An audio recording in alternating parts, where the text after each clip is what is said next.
Si no da fruto, las tijeras del labrador te cortarán. Y si da fruto, también las tijeras del labrador te podarán.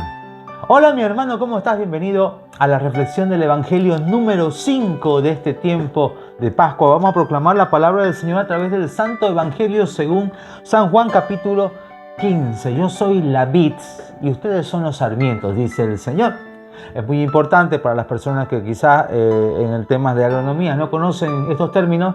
La vid se refería obviamente al tronco principal de la planta de uva, donde de ahí pasa toda la savia a las ramificaciones.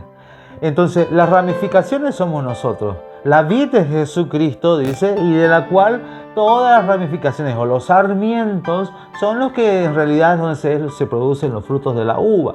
¿Okay? Entonces lo que trataba de decir el Señor, que nosotros, para que nosotros podamos dar frutos, pero ¿qué tipo de frutos? Porque a veces decimos frutos, pero en la vida práctica y real no lo podemos identificar.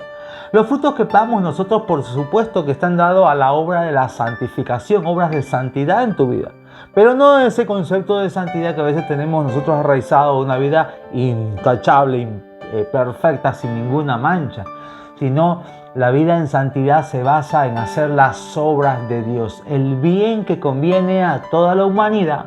Y también te permite que esos frutos te permitan dar a conocer el mensaje de redención a las otras personas y a las próximas generaciones. En otras palabras, si nosotros realmente queremos dar frutos verdaderos de Jesucristo, tenemos que acercarnos y unirnos plenamente, corazón con corazón, fusionados en uno solo. Y en esa unión podemos dar esos frutos de cambio radicales en nuestra vida y también ser proclamadores para las siguientes generaciones y en nuestro entorno actual ser de fuente de influencia. El gran ejemplo lo vemos, por supuesto, en la primera lectura, cuando vemos en el libro de los Hechos de los Apóstoles, el gran Saulo. El Saulo, que fue el perseguidor de los cristianos, tiene ese encuentro, esa conexión íntima con Jesús, que le permite hacer el cambio radical, completo de su vida y de ahí para adelante, él hacer la voluntad del Padre. ¿Y cuál era la voluntad del Padre? Que todo el mundo nos salvemos a través de la fe en Jesucristo, al que anteriormente él buscaba cómo matarlo y cómo eliminar esa nueva doctrina que para él era inentendible.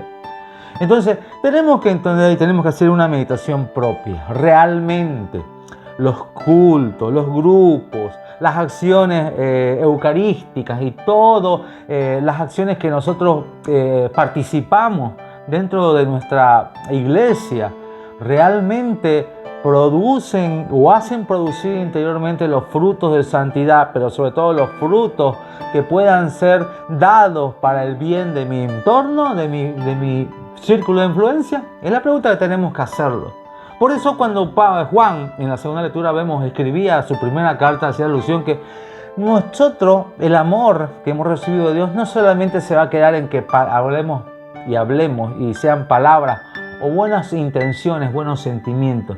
Si eso no se ve plasmado en acciones concretas y reales, quedamos infortunadamente nosotros en la inercia y completamente inerte y muerto a toda voluntad de Dios. Entonces, no salir de mi corazón a los propósitos de Dios, por supuesto, entonces mi interior, mi mente y mi corazón se encierra en mi egoísmo y todas las peticiones que yo pueda hacerle a Dios, al Dios poderoso, se van a quedar simplemente en el limbo porque como no forman parte del plan perfecto de Dios de salvación de nuestra vida y de la vida de nuestro entorno, entonces Dios dice no es conveniente. Esto mismo pasa cuando, por ejemplo, nosotros educamos con amor, lo conocemos a nuestros niños desde pequeñitos, los hacemos crecer en responsabilidad. Entonces, nuestros niños, al ser responsables de niños y haber recibido una educación plena y amor han recibido de nosotros, entonces cuando llegan a ellos una edad de discernimiento, ellos ya no comienzan a pedir cualquier cosa, piden cosas que son necesarias. Ellos ven también el beneficio de los demás, entonces son cosas que a la cual como papá nosotros nos alegra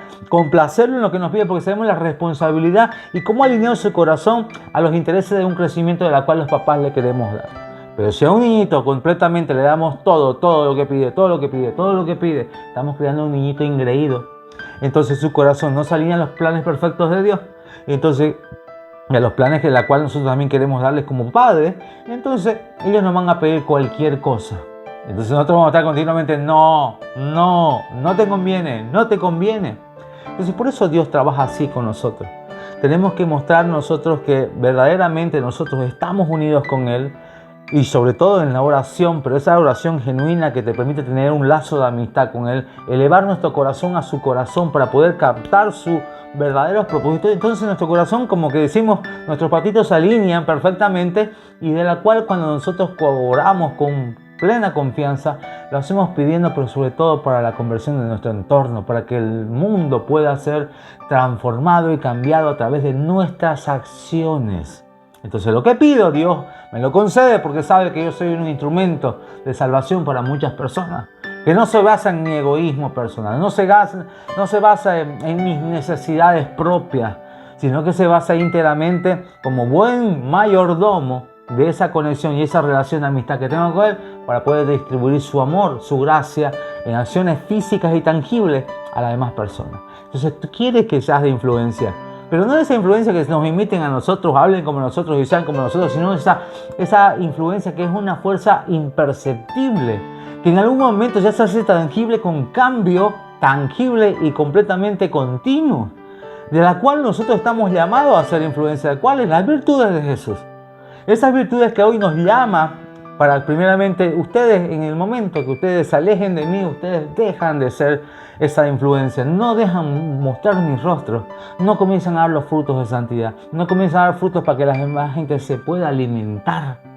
Entonces a veces nosotros solo tenemos la mayordomía de ir a Él, de cuando nos hemos alejado volver a Él, estar unidos continuamente a Él, porque una rama que se aparta de su vid central corre el riesgo de morir.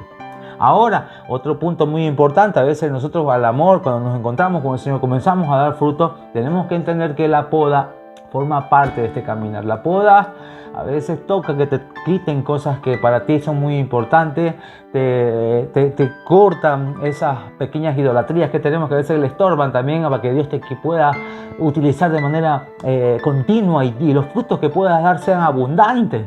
Entonces, nosotros los cristianos nos conformamos a veces con dar unas manzanitas, pero Dios quiere podarte y tenemos que dejarnos podar por Él. Si queremos el crecimiento espiritual, nos unimos a Jesús y permitamos que la tijera del labrador grande, que es nuestro Padre amado Dios, nos pueda cortar esas cositas que nos impiden dar muchos más frutos a la cual todos estamos llamados. Me gustan mucho unos pequeños rasgos que tenía hoy el Salmo el día de hoy, cuando decimos, cuando yo realmente conozco el propósito de Dios, yo me dedico a hacer el bien que conviene al mundo entero y mi alma sirve completamente al Señor. Mi alma quiere cumplir todos los votos, quiere decir sus mandamientos, porque amar, unirme a Él es cumplir sus mandamientos. Estoy en la voluntad de Jesús, estoy en la voluntad del Padre, entonces yo quiero conocer sus mandamientos y aplicarlos, pero sobre todo también ser de fuente de transmisión para la siguiente generación. ¿Quiénes van a ser los que van a proclamar a Jesús vivo y resucitado? Son tus hijos, son tu propia generación. Entonces nosotros tenemos que tener ese cuidado de darle la enseñanza continua, el amor que conviene, que reciban toda la savia de Dios para que ellos también puedan, posterior generación, poder entregar este mensaje maravilloso al mundo que hoy necesita mucho de los frutos de los cristianos. Que tengas un maravilloso domingo y que Dios te bendiga en el nombre del Padre, del Hijo y del Espíritu Santo.